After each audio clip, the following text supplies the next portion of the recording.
একটা জিনিস খুব ভালোভাবে লক্ষ্য করো, আমার যে কোনো কাজে আমি ইউটিউব অ্যাপটা ওপেন করলাম, সিস্টেমেটিক ভাবে আমার সামনে 4টা শর্ট ভিডিও আসে, আমি একটাতে ক্লিকও করে দেই। এবার তোমরা বলো আমি ওই শর্ট ভিডিওটাতে কেন ক্লিক করলাম, যে জায়গায় ওই শর্ট ভিডিওর টাইটেল গুলো ভালোভাবে বোঝাই যাচ্ছে না। উত্তর হচ্ছে ওই স্পেসিফিক শর্ট ভিডিওটার থাম্বনেল। তার মানে একটা শর্টসের ক্ষেত্রেও থাম্বনেল অনেকটাই গুরুত্বপূর্ণ, বিশেষ করে ব্রাউজ ফিচারে ভিউজ পাওয়ার ক্ষেত্রে। অথচ তোমাদের মধ্যে অনেকেই জানো না যে একটা শর্টসে কিউআর নিজের পছন্দ মতো থাম্বনেল লাগানো যায়। আবার এই শর্টসের থাম্বনেল রিলেটেড এমন একটা ট্রিকও আছে যেটা ব্যবহার করে অনেকে শর্টসের মধ্যে অনেক বেশি ভিউজ নিয়ে আসতেছে। সেই ট্রিকটাও আজকের ভিডিওতে তোমাদেরকে দেখিয়ে দেব।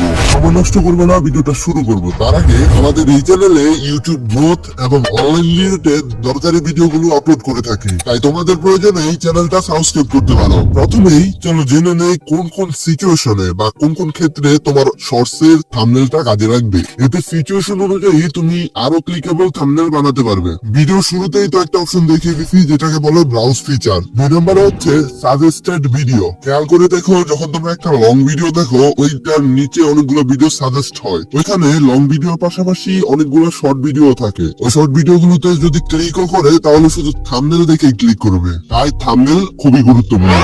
শর্টস ফিডের পর সব থেকে বেশি ভিউজ আসার সম্ভাবনা থাকে সার্চ ফিড থেকে। কেউ কোনো কিছু লিখে সার্চ করলে শর্টস এর থাম্বনেল যদি ওই সার্চের টপিকের সাথে রিলেটেবল হয়, মানুষ অবশ্যই তোমার ওই শর্টসে ক্লিক করবে। এই তথ্যগুলো তোমার 1 পয়সার কাজেও আসবে না যদি তুমি পরের স্টেপ গুলোতে ভুল করো। লং ভিডিওগুলোতে যেমন যখন ইচ্ছা যে কোনো ফটো থাম্বনেল হিসেবে সেট করা যায়, কিন্তু শর্ট ভিডিওর ক্ষেত্রে ঠিক তার উল্টোটা। শর্ট ভিডিওগুলোতে শুধু একবার থাম্বনেল সেট করা যায়, তাও আবার আপলোডের সময়। তাই থাম্বনেল সেট করার সময় অবশ্যই এই বিষয়টা মাথায় রাখতে হবে। চলো তোমাদের সবকিছু হাতে কলমে দেখিয়ে দিই, এতে তোমরা আরো ভালোভাবে বিষয়টা বুঝতে পারবে। থাম্বনেলের আসল কাজ শুরু হয় এডিটিং এর সময়। যেমন ধরো এখানে সাদা অংশগুলো হচ্ছে আমার শর্টস এর মেইন ম্যাটেরিয়ালস গুলো। এবার শর্টস এর শুরুতে হোক, মাঝখানে হোক বা শেষে হোক, এমন একটা সেকেন্ড রাখতে হবে যেটা পুরো শর্টস কে রিপ্রেজেন্ট করে। এক্সাম্পল হিসেবে আমি এখানে লাল কালার বা ভিন্ন আরেকটা কালার রাখছি, যেটা আমরা আপলোডের টাইমে সেট করব। আপলোডের টাইমে কিভাবে সেট করব সেটাও দেখাচ্ছি। তার আগে চলো এই শর্ট ভিডিওটা সেভ করে নেই আমাদের ফোনে।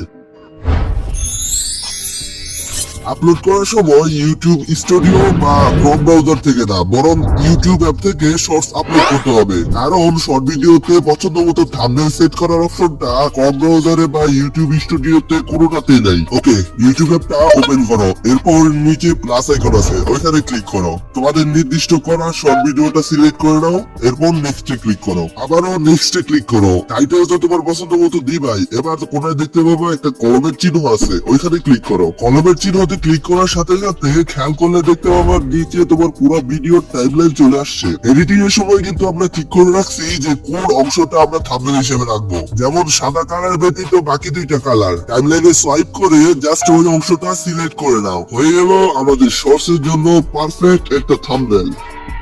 এতক্ষণ ভিডিওটা দেখার জন্য ধন্যবাদ। ও হ্যাঁ, তোমাদের তো বলাই হয় না যে কোন এমন ট্রিক ব্যবহার করে শর্টসে কয়েক গুণ ভিউজ বাড়িয়ে নেওয়া যায়। এটা এক ধরনের ক্লিকবেট বলতে পারো।